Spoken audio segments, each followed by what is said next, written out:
Tell us you're a Nigerian without saying a word. Energy security is one of the most pressing issues for many developing countries like Nigeria. And if there's going to be any meaningful progress, addressing our energy issues is non-negotiable. I need to see light for my house. Make them do something. Band A is expensive. I literally have to turn off all my appliances just to reduce costs. We need light. Introducing the Energy Outlook, your go-to show for everything energy. Every week, we'll bring you the latest insights, innovation, and in-depth analysis of Nigeria energy sector. From policy discussions to regulatory insights, we'll analyze the key decisions influencing growth and sustainability in the energy sector. We'll bring you the human stories behind the headlines, giving you a personal perspective on the broader energy challenges. Join me every Friday at 6 p.m. for the Energy Outlook, your guide to the future of energy, where energy means business.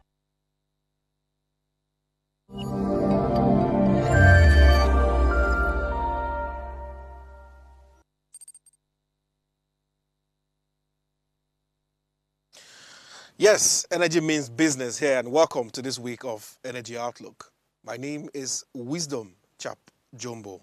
Tonight, we go into a very critical conversation as we look at our country's natural gas and what is indeed happening there. A lot of conversation in the last couple of weeks around what more we can do with natural gas and other gases like CNG, LPG, and the rest of them. But today we deep dive into natural gas. Nigeria holds about 209 trillion cubic feet of natural gas, making it the largest reserve in Africa and the 9th in the world. Yet, less than 25% of this potential has been developed. Natural gas accounts for just 45 to 50% of Nigeria's power generation, while countries like Qatar, United States use gas for over 70 to 80% of their energy and industrial needs. So it means that Nigeria is not doing enough. There's more we can do with our gas. But what seems to be the issue is what we want to really deep dive today. Nigeria continues to also flare, about 6.6% of its daily gas outputs, losing billions annually. In contrast to other countries like Norway, which flares less than 1% due to, stricter regulatory enforcement. So what is the issue around here? And some of this is what we want to go into in our conversation today. As we've agreed as a country that gas will be a transition fuel. So if we have agreed, where are we with it now? The decade of gas that was announced a couple of years ago, we don't know where that is now. There seems to be some progress, as experts say, within the sector. But what more can we do? Where are the bottlenecks? Some say, the government have indeed done a lot around policy and supported gas initiatives quite a lot. But are we there yet? Is what we want to talk about today in our conversation. So don't touch it. Today, if you haven't, just grab a seat and sit down. My guest is one that I really admire. If you hear him talk in many energy conferences, you will know that there's quite a lot happening, and he's going to tell us more later in the program. All right. So as always, first of all, before we get into the show, we'd like to bring you top stories and tell you more about what's happening within the energy sector. Our top story today, which is the rave of the moment this week, is NNPC records 4.5 trillion revenue in June, post stronger oil output since January. And this has been reported across all major news. NNPC has been consistent in the last couple of months with publishing their reports from the company. It wasn't a practice for a long time, and this time the reports from the Nigeria National Petroleum Company Limited has announced a total revenue of 4.571 trillion for June 2025, marking another milestone in its upward earnings trajectory, driven by improved crude oil and gas production. This is contained in the NNPC monthly reports summary for June, released on Monday this week in Abuja.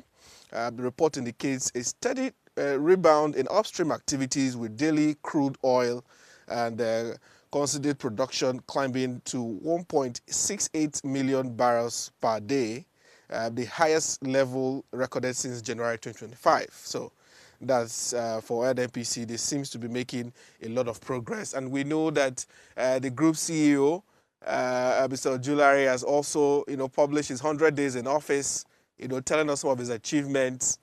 If my producers can just put it up on the screen so we can also share with you some of his efforts in the last, 100 days, which I think experts within the space have really commended what he's been doing. And part of what they've announced in the past 100 days is they've been able to cross River Niger with the AKK project, which everybody seems to be talking about. I want to commend him and his team for that amazing feat they've been able to achieve. But 100 days in office, the group CEO seems to have achieved quite a lot of things in the last 100 days, which we want to indeed commend him for. He said the tune, to whom much is given, much is expected, and we hope to see more things happen in the coming days, as many experts have set expectations high for him before the end of 2025. And we hope that he meets up with it. But we'll see amazing things they are doing. I want to commend him for the work done. All right. Our second story is shocking surge. Electricity subsidy jumps to 220% to nearly 2 trillion naira. This news is on the Punch newspaper. The federal government electricity tariff subsidy jumped from 610 billion in 2023 to 1.94 trillion in 2004, the Punch reports. This represents a 219.6% increase in yearly subsidy funding despite Band A tariff hike last year, 2024 April. So NEC, which is the Nigeria Electricity Regulatory Commission, and analysts observed that the subsidy figures rose, following the floating of the naira by President Bola Tinubu in June 2024, as well as the removal of fuel subsidies, leading to high inflation rates. So that's what we're reading for you. Shocking surge, the jump of subsidy, electricity subsidy in the market. All right. Another top story, which is the rave of the moment, everybody seems to be talking about it, is what's happening in Enugu and the Enugu Electricity, Regulatory Commission, which had cut its Band A tariff, down to 160 naira kilowatt per hour.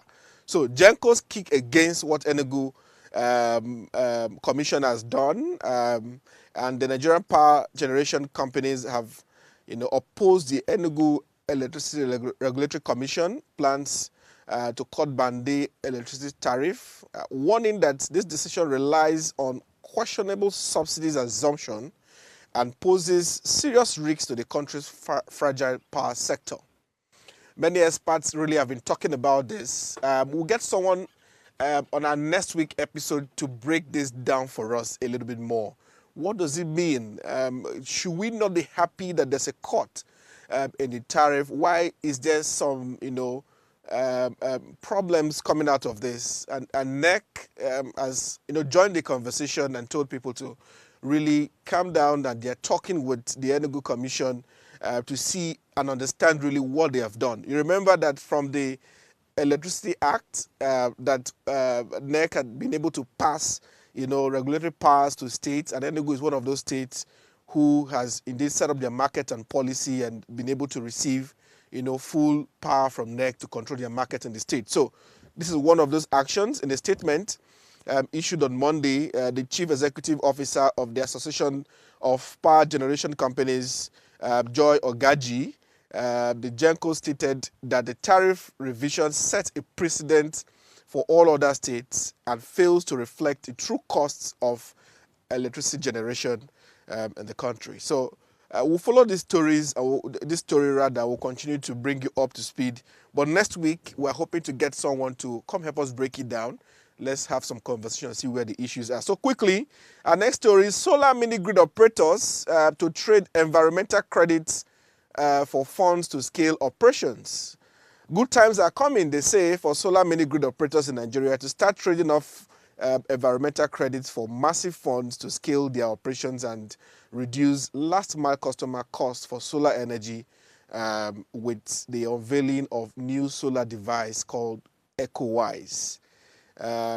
While in Abuja earlier this week, they met to discuss this, and this is what we are getting from that engagement from some of the operators in Abuja.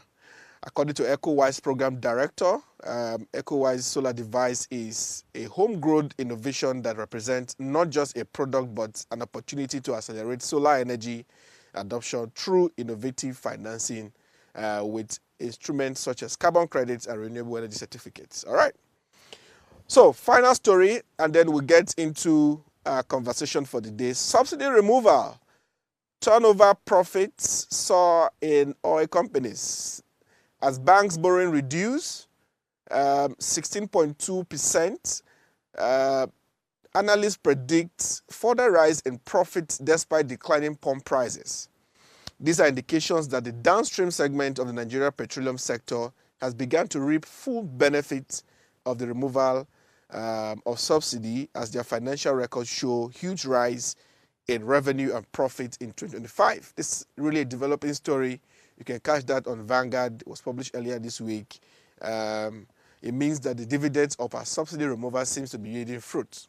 A bold policy decision by President Tinubu when he took office in 2023. And we can see that more states are getting money, more money. Local governments are getting more money. And we're hearing now that the companies are also recording more profit. Through that. We'll keep following this story. Something I think at some point we may need to deep dive much more to learn more what's really happening and be able to assess what is the progress with subsidy, especially as, politicking has started. Subsidy will be at the center of all the conversations within the energy sector. We want to see how that is reaping more fruit for the sector. All right. These are all our stories we are following. There are many more, but of course, we have short time to bring you more of this. But every week, this is what we do, bring you some of the updates so that you learn more what's happening within the sector. All right. We'll go on a quick break. And when we come back, we go straight to our conversation for today. We are assessing the natural gas business in Nigeria. What does it mean? Where are we? What's progress? What do we need to know? What are the potentials of the sector? Where should investment be going now? Are the players, confident on where they are with different efforts that have been put in, especially by government? How are they supporting it? All of this we'll talk in a minute. We'll go on this quick break, and when we come back, that's our conversation. Stay with me.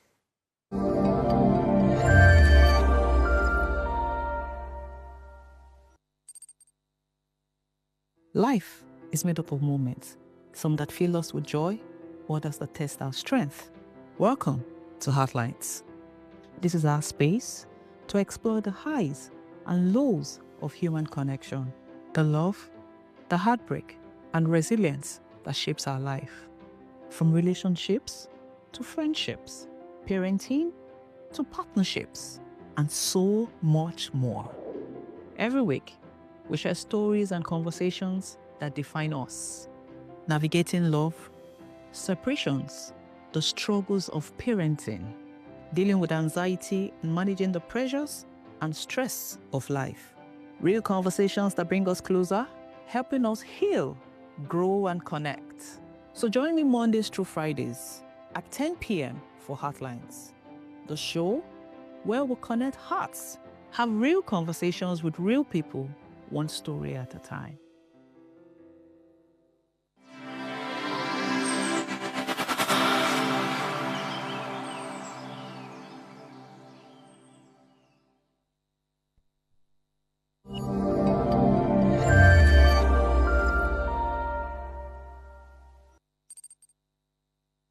All right, thank you for staying with me and welcome back. This is still the Energy Outlook Live. And our conversation today is assessing the natural gas business in Nigeria. So for those of you who don't know, natural gas is what we use for electricity generation in gas turbines and power plants. We also use it for cooking. And then we use it for fueling our vehicles, which what we know now as the compressed natural gas or CNG, as you may call it. We also use for feedstock, for producing fertilizers, plastics, chemicals, etc. And it has huge benefit, which is why we've been able to, as a country, agree that gas will be our transition fuel when we talk about energy transition. And it is because, I mean, it's cleaner than fossil fuel. And Nigeria has abundance of it. Okay. My guest is Mr. Oga Adejo Ogiri. He's Executive Secretary of the Association of Local Distributors of Gas and is equally the CEO of Highland LNG. Mr. Oga, welcome to the program. Thank you very much, Wisdom. Happy to be here. I'm happy to finally get you on the program because when I thought about this conversation, I wanted someone who not just speak to it, but who plays truly in it. And you are someone I know that I see you in a lot of conferences. We've met in a few of them. Your expert insights really have been enriching. So thank you for making time to join us on the program. Thank you again, Wisdom. Okay, so we'll start quickly. I know the association had recently a business forum, and I was following the conversations there. And I want to start our conversation there first. What were the most topics that were talked about there, the most issues at the forum? And what are some of the action points, really, when we talk about gas in Nigeria? I know there was a lot that were talked about there. Just want to pick like a follow-up on that. How did that go, really? Okay. Again, happy to be here, and great job you're doing with the Energy Outlook. Thank you. So let me start, first of all, by just giving a background to the ALDG. Okay. The ALDG, which stands for the Association of Local Distributors of Gas, Yeah. Was set up about 5 years ago, and it was set up to focus on a specific part of the gas value chain. Okay. So what I'll call the downstream part of the gas value chain. Downstream. Okay. And particularly to focus on promoting the safe transmission and distribution of natural gas Correct. within Nigeria. Within Nigeria. Before now, the focus of gas has really been around more of export projects. We had the big NLNG. That's Nigeria LNG. Nigeria LNG, Okay. where, which has been actually the major, I'll say, face of the Nigerian gas industry. And they have like a chunk of the domestic market. Exactly. For LPG, I think, yeah. And we thought it necessary, to set up an association that will focus more on trying to promote that last mile gas distribution, Okay. which is where you get gas to the industries, you get gas to homes, you get gas, to the retail stations now trying to do CNG and all that. Yeah. So that is the basis of, that is the, what the ALDG is all about. Yeah. Okay. And how do we achieve our objective? One of the ways to achieve our objective is to continue to advocate, Okay. for gas to take its rightful space within the Nigerian ecosystem. True. And we do that by engaging with key stakeholders responsible for policy formulation, regulatory, the regulatory authorities, as well as even the legislators who are responsible for passing the laws, enabling laws, and as well as bringing stakeholders like ourselves and operators together. Yeah. And that was one of the reasons we did a business forum. So your membership strength is how many now? Okay. Our membership strength at the moment is 22. Okay. We have 22 corporate entities. Membership is restricted and it's quite exclusive To corporate entities. corporate entities who are either distributing gas via pipelines, Okay. via CNG or LNG, Okay. or those that are playing in the infrastructure space. So they are building, constructing the pipelines, they're building gas distribution facilities, Okay. they're building, gas processing plants that helps to enable the distribution of gas. Okay. So those are the kind of members we have. So but the quickly to touch on the business forum. Yes, where I was going to the forum. So we had that business forum to bring the various players and stakeholders together. Which is with- combined of all these persons you've mentioned. now. Exactly. Okay. And also the government agencies, so Okay. the regulators, the legislators, the policymakers. We had the Ministry of Petroleum Resources there, Okay. right? And the various, even the Presidential CNG Initiative, so it was a mix of both private and government entities coming together, with the theme on strengthening the gas value chain, Okay. right? Challenges, innovations, and the path forward. Path forward. So that was basically what we attempted to do. Some quick consensus around the fact that our Nigerian gas industry is underperforming relative to its potential, and I hear you mention that in your opening statements. And what are the key things we need to do? We've seen some progress from government, but there were also some consensus around, collaboration, right? Okay. That's collaboration within the corporate entities. More collaboration within the players. The players. More collaboration even within associations. Yeah. More collaboration, deepening collaboration between the industry and the government, towards working together and deliver on the objective. So what are 2 action points you took, that came out of that forum? Fantastic. Yeah. The first, let me talk about collaboration among players. Collaboration, there was 1. a consensus around, more on infrastructure sharing, so that we can optimize the infrastructure we have, reduce cost, pool our resources, so that we can get gas at a more competitive end user price to the consumer. So that was one. The second key action points were the need to strengthen advocacy. And I'll give the issue around take the initiatives to promote gas as a transport fuel, as a preferred transport fuel. There's still a lot of wrong, negative perceptions on the safety of gas. Especially as people are switching their vehicles from petrol to CNG. Exactly. Yeah. So there was some key consensus on what we needed to do.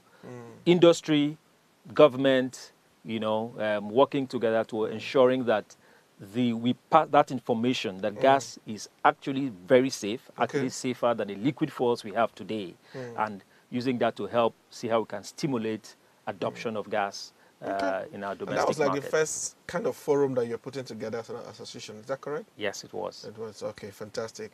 So my next question now will go to, I know sometime in 2008, we had the Nigerian Gas Master Plan, which was approved by FEC around 2008 as the gas infrastructure blueprint of the country.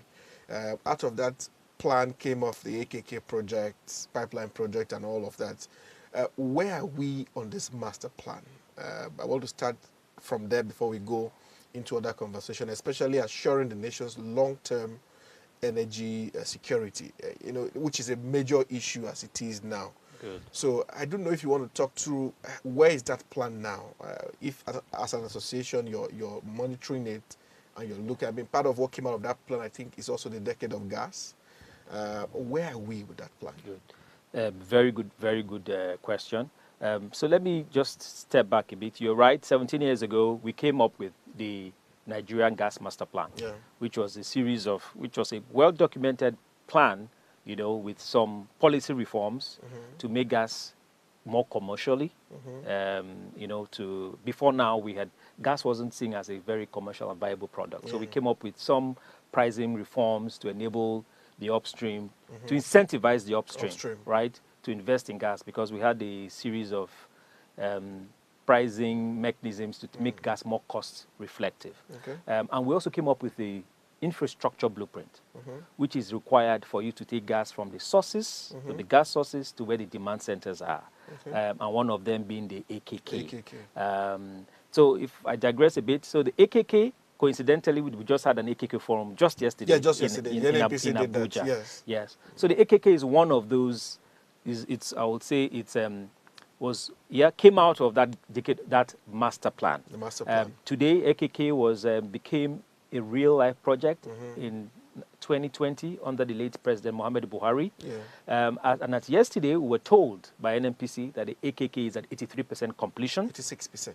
Okay, around 86%, with a projected timeline for completion in 2026. Yes. So if I step back, I would say that master plan, we're seeing the fruits of that master plan. Yeah, a segment of it will be done by this year, December, and then the next segment will be completed by next year. But if I step further, around 2020, when we declared the year of gas, we quickly realized that there was a mismatch, right? First of all, we talked about Nigeria underperforming relative to its potentials, right? But we also quickly realized that if we didn't do something, if we didn't have a more concerted and focused effort, we're going to have a problem. We're going to have a supply-demand imbalance. So talk of energy, we're going to have a situation where by 2030, there was this big anticipated demand for gas, but the industry was not coming up with supply projects to meet that demand. There would have been a huge gap. Right? Yes.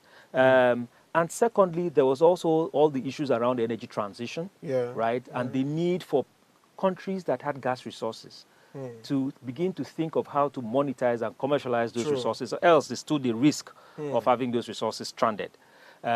So that led to the decade of gas, where the government at the time decided that this 2021 to 2030 decade was a critical period where we needed to refocus, right, on this sector and use this sector as a platform for the development of the economy.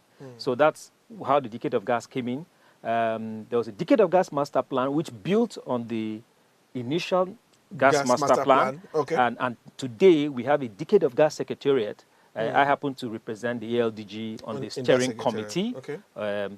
And where we sit down to discuss key issues and things we need to do to ensure that we can leverage our gas resources for developing our economy and becoming a gas-powered economy by 2030. So we are like 5 years in on that plan now. Do you think that, in your view, are we on track or falling short of some expectations? Good. I would say we're on track. Okay. The first few years are usually the very difficult years. So the first few years was, for us to sit down, really deep dive, understand what the issues are, and then coming up with the necessary policies and actionable plans. Today, we have seen a few executive orders. If we've been following the news, in the last 1 to 2 years, we've seen a few executive orders, right, which are all, I would say, an offshoot of all the discussions we've had going on at the Decade of Gas, Secretariat. So one of the things, and I'll give an example, is the executive order with fiscal incentives that is now incentivizing upstream gas asset holders to produce non-associated gas, which will meet this demand supply shortfall I talked about earlier. Amazing. We've also seen quite a lot around tax incentives, duty waivers for CNG, LNG, LPG equipment. So in your view, you're seeing practical steps being taken firmly, leading towards the decade of gas. Yes, we are seeing that, and that is also because we now have one platform where issues are discussed, and then the various entities requiring for unlocking those issues are engaged. So the plan is, I would say, everybody's in a hurry. We want to feel the impact, but I believe that we're on track. There's still a lot more work to be done, but if we continue at this pace, I am of the view, I'm optimistic that we would be able to achieve our decade of gas aspirations by year 2030. Amazing. A lot is indeed happening. Because when we talk about gas, one issue that always comes up is infrastructure. We seem not to have the infrastructure. So the AKK gas pipeline seems, it's the rave of the moment now. I know in 2020 they had 2022 or so, they had a tough time crossing the River Niger, and we're hearing now that they finally have. That's a lot of progress, as you have said. I was listening to the workshop that just recently had by the NNPC, where there was like a deep insight into the project and what has been happening. But my question to you is, enlighten us a little bit more what that project will indeed do for the sector. And as an association like yours, what are some of the benefits you're seeing ahead? How are you people positioning yourself, preparing for it?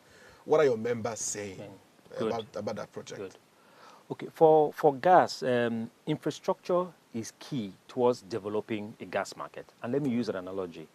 The Escravos Lagos pipeline was built some 35 years ago to bring gas to the Egbin thermal power plant. From the south. From the south. What that line has done is that today it has enabled gas-based industrialization. So you see, we've seen a lot of industries sprung up around the Lagos-Ogun corridor because today there is a gas pipeline, right, enabling industries to have access to cheaper fuel, and which makes them a lot more competitive. What the AKK will do for that region is that it will now enable that whole Kaduna-Kano corridor. For those who were old enough, years ago, that was also a major industrial corridor. Yeah, with the Ajaokuta even for talking about Kaduna and Kano, where you had all the textiles and a couple of the food processing, that's also an agricultural belt. So all the textiles will now have there's now the potential to revive all those Boribond industries because there will now be access to gas, which is much cheaper than the alternative we have today. Secondly, you're also going to open up new areas for industrialization, right? There's also an effect on power.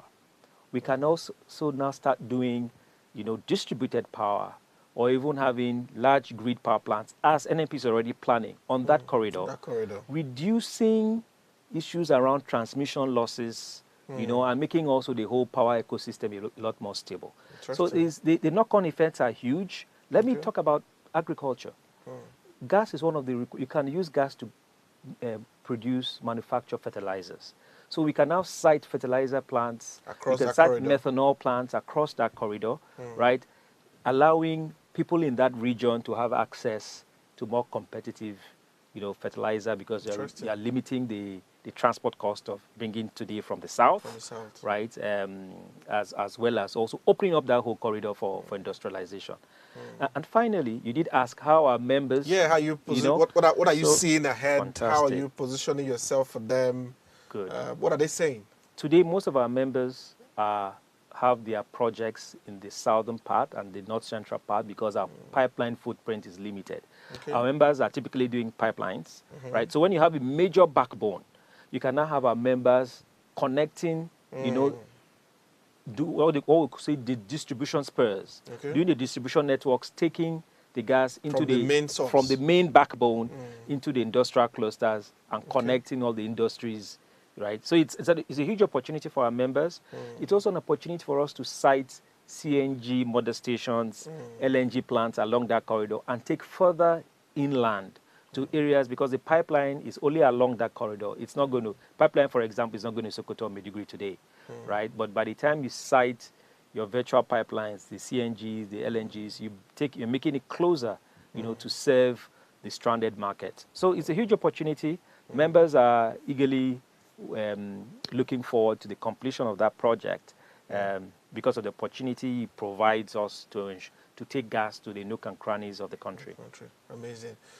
Before we go on break, I just have one more question. The Escravos Lagos pipeline, how would you say that has performed really over the years? Fantastic. I mean, it's in fact, today we have expanded that line because of the demand on that line, right? And that is a line that has enabled us to take gas all the way to the West African region. Recall that we've also extended that line to the supplying gas all the way through Togo, Benin, and Ghana, right? So, in my view, it's done really very well, and we need to build out more pipelines. We need to build out more pipelines. All right, we'll go on a quick break just to catch our breaths, and when we come back, I have a few more questions for my guests. Where we want to deep dive a little more into CNG, what government is doing, policy, investment, all that you have around that. But don't go. We'll be right back quickly. Let's take this short break. Stay with us.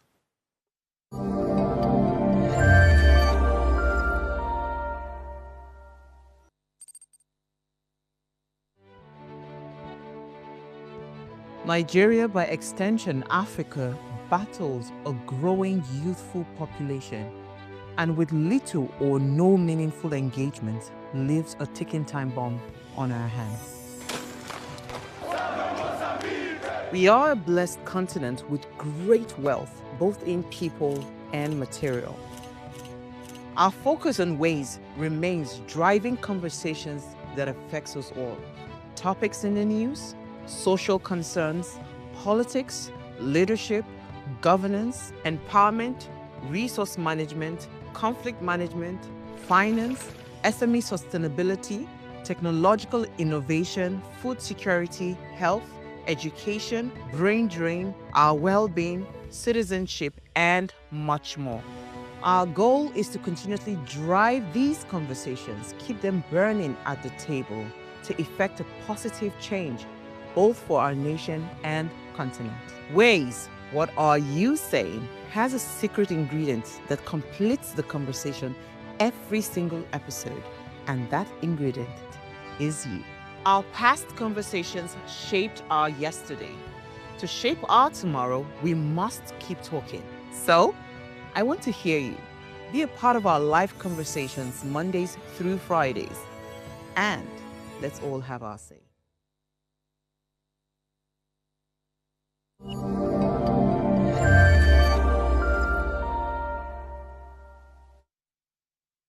Yes, welcome back, and thank you for staying with us. This is the Energy Outlook Live, and we're talking to you from Lagos, Nigeria. My name is Wisdom Chap Jumbo, and we've been discussing natural gas in Nigeria, and of course, deep diving into what the sector is about and what all you need to know. My guest is still with me, Mr. Oga. So let's switch the conversation a little bit now. Now, you are CEO of Highland LNG. Yes. Yeah, correct. So you're equally a player in this space. So my next question is on investment. Yeah. What are some of the investor appetites you're currently seeing around natural gas? You answered this first as a player, then as an association, which of course you're leading. Because since a lot is happening, where are you seeing investment more going? Are you confident with the level of investment inflow to drive a lot of what we have said that can be possible with gas, especially infrastructure-wise? Is money coming into the sector in a nutshell? Great. Another great question. And let me start with Highland LNG, right? Highland LNG, which I'm the CEO of, is a special purpose vehicle that was set up to bridge the infrastructure deficit in Nigeria. Okay. So earlier on, I mentioned about the limited pipeline footprint. Today, our gas pipelines are only in the southwest, Okay. and even then, it's not right. It's just one major line with some spurs or some distribution networks. We have a bit in the southeast, south-south, and then we have the Oben-Ajaokuta stopping there. We're now building the AKK. But if you look at our pipeline density it's very small relative to the size of the country. So there are large parts of Nigeria that is stranded. Stranded means there's no pipeline connectivity. So we need to now look at other ways. And this is mostly up north? Yes, up north, even in the north central, even in the south-south. I mean, today, for example, Ibadan, for example, there's no pipeline in Ibadan, right?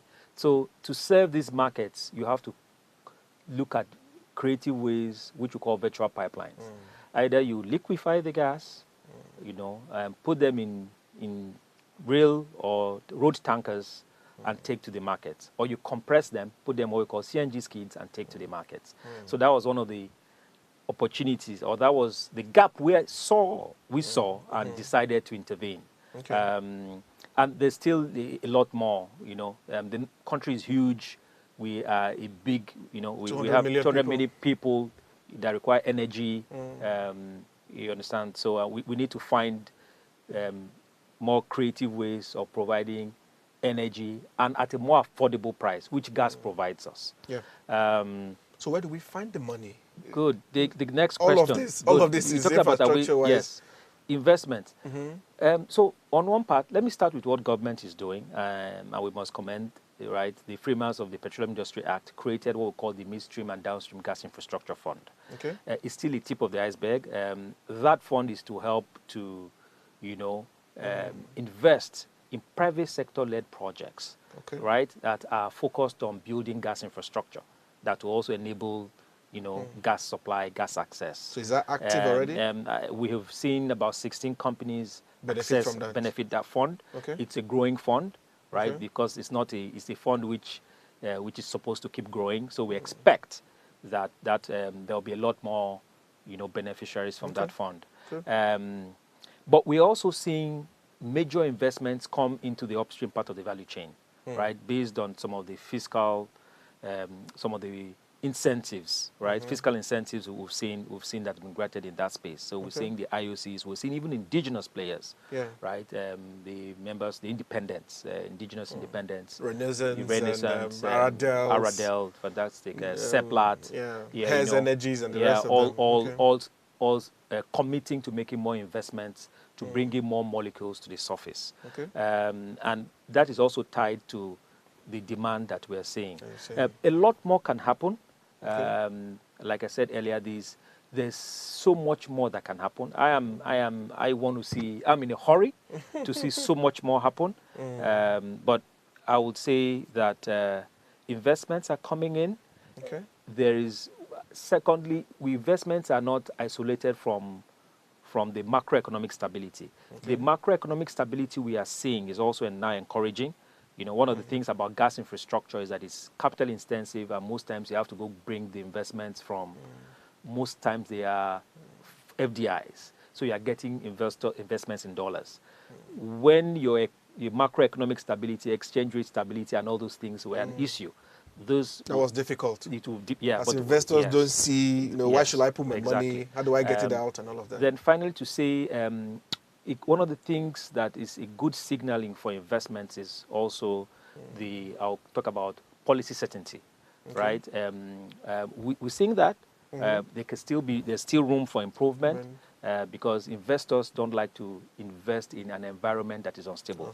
They want certainty. I'm investing based on these rules, and they want to be assured that for the 10 years, the 20 years that they are locked in that investment, the policies will fairly remain stable, right? So that the economics of their projects don't change. So you're saying we're seeing stability in our policies now? We're seeing some stability, okay. And that is creating the right signals for investments. What about Nigerian banks?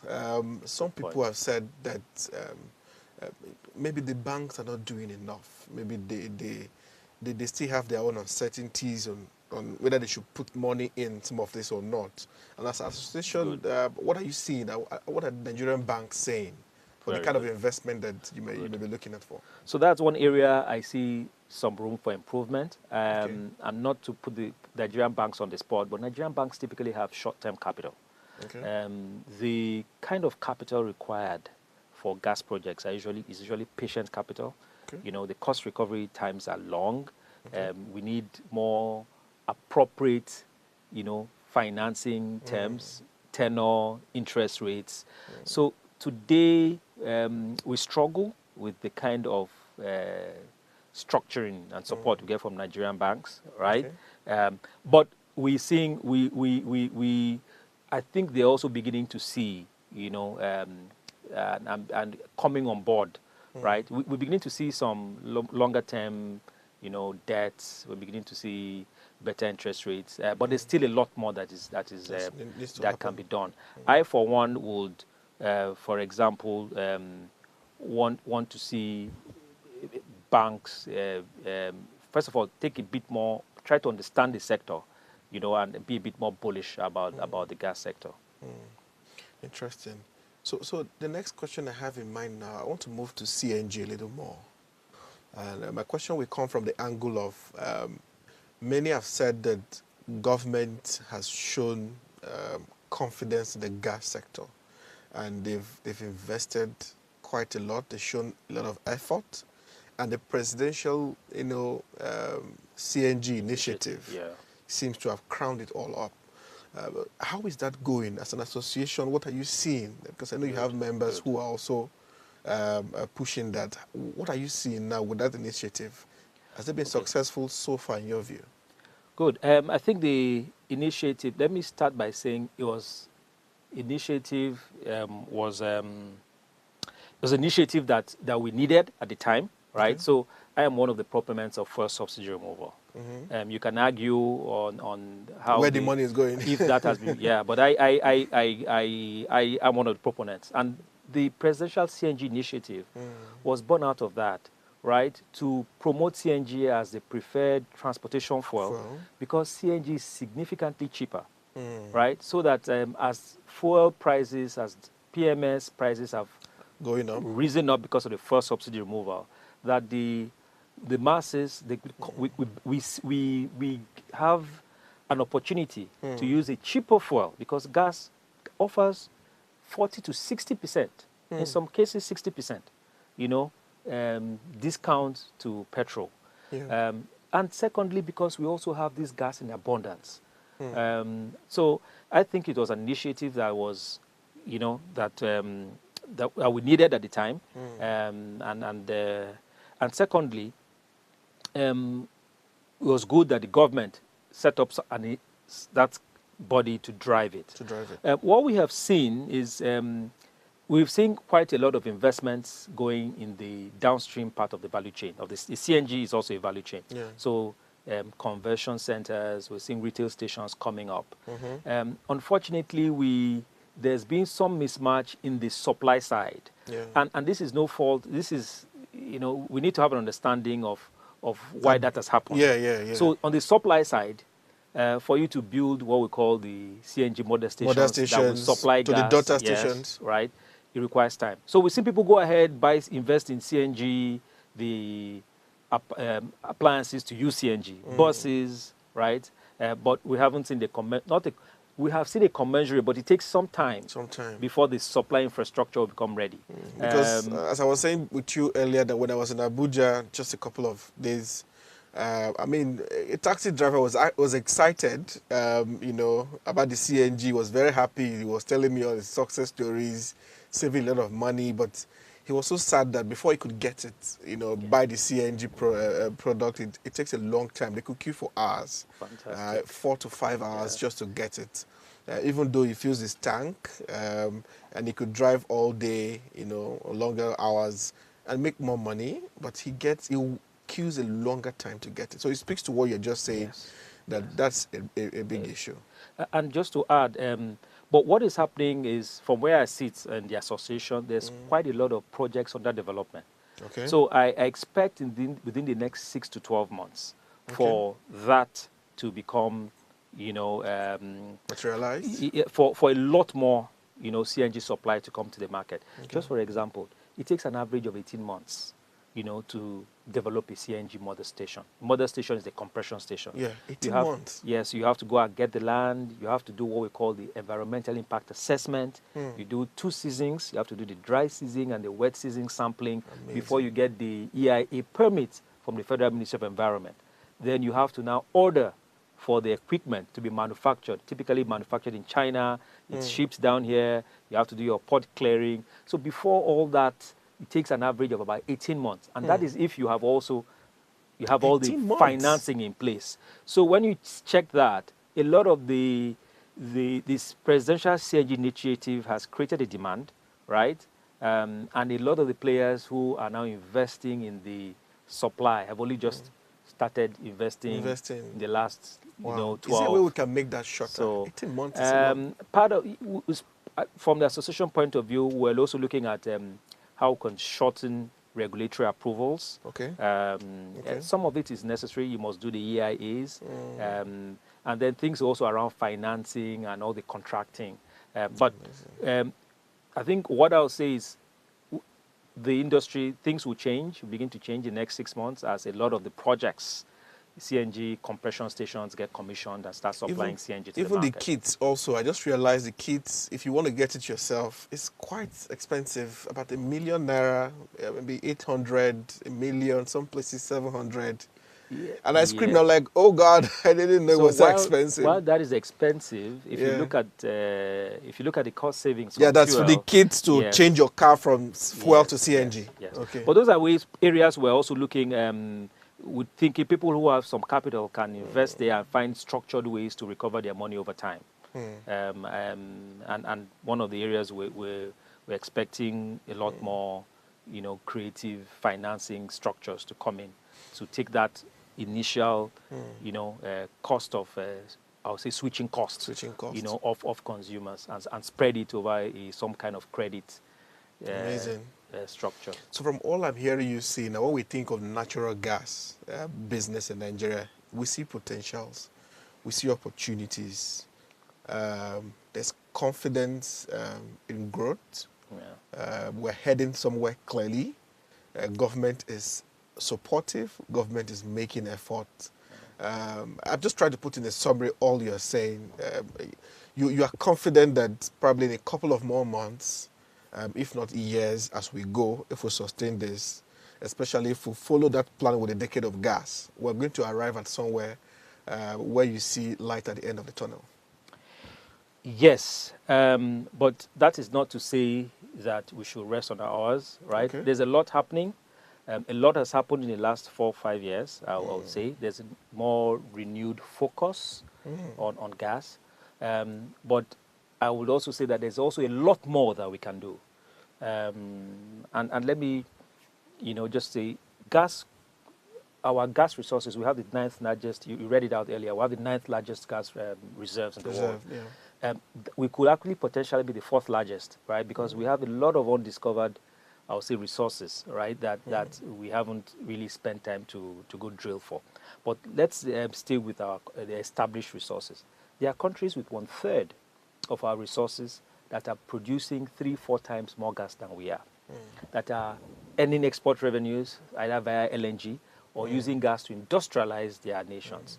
So there's a lot more that we can do, and we have a big population. Which just crossed my mind now on, we have the next couple of minutes to wrap up, but Okay. It seems like a burden on the federal government alone. The state governments, where are they? What can they be doing from their own standpoint to indeed support all of these efforts? I don't see them a lot come up in the conversations. Everything seems to be federal government. Very good question, and I would say that this was a discussion we had just a few days ago with somebody in the sector. We're already seeing states even say, hey, let's come up with our own state gas master plans. Okay. I think Oyo State already has a gas master plan. I think Lagos State is trying to develop a gas master plan. Okay. We have recently, I was in Oyo where NNPC GACN signed something with Akwa Ibom State government, and I think that also includes developing a gas master plan. So that's right. The subnationals, also need to know that they have a huge part of the responsibility to play in enabling the environment, and when necessary, also helping to build out infrastructure if need be, right? Or just creating the right environment for private sector players to come. But most importantly, having even a plan for where are the demand clusters, where do you want to take infrastructure to, so that private sector players, when they come in, they have, there's already some vision of where as a state what you want to achieve. And the Association of Local Distributors of Gas are ready to work with the subnationals. Definitely. Our members are always willing to invest. We have been investing in this space, and we're willing to keep investing. Invest more. To building out the required gas infrastructure to make gas accessible and affordable to the majority of Nigerians. Amazing. All right. Yeah. So, final question, just so that we'll say our goodbyes and go. My producers are already in my ears. If you could say that one thing that could position Nigeria gas sector to be globally competitive, what would that thing be? Okay. Fix our power sector. And I will say why.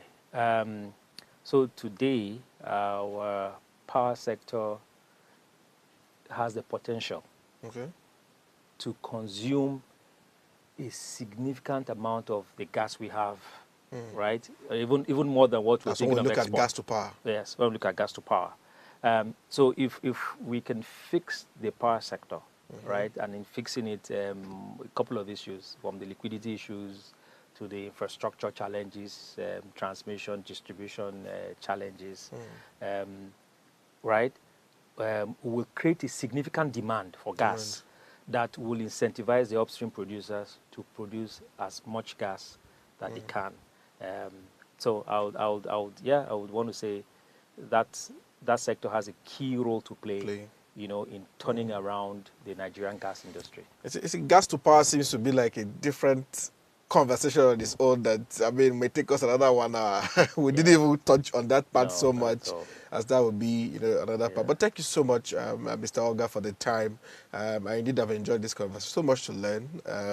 We'll keep following this. That's why we have the Energy Outlook. And we want to bring the critical issues up to the forefront and be able to dissect it just what we have done. But we'll keep following the association and the work you're doing, and indeed maybe bring you up again another time to tell us how far things are indeed going. Maybe in the next 6 months or 4 months, where we have more traction to look at, to speak to. But thank you so much. I do appreciate your time with us. It's been a pleasure having me on the show. All right. So I was talking to Mr. Oga Adejo Giri, who is Executive Secretary of the Association of Local Distributors of Gas, and is equally the CEO of Highland LNG. And we did thank him for his valuable insight. This is the much we can take for this week, but I'll leave you with this quote. Nigeria has more gas than oil. Gas is the future. We must develop our gas resources aggressively and prudently. This is a quote by the former Minister of State of Petroleum Resources, Dr. Emmanuel Ibe Kachuku. That's a very thought-provoking quote, and I think I leave you with that for this week until we'll come back next week. In case you miss other episodes, you can catch them on our YouTube channel at Official Upgrade TV. All our episodes of the Energy Outlook, you can watch them there. Until next week, till I come to you again, my name is Wisdom Chap Jumbo. Same time, same station. Don't miss it. Next week, we'll be back. Have a lovely weekend.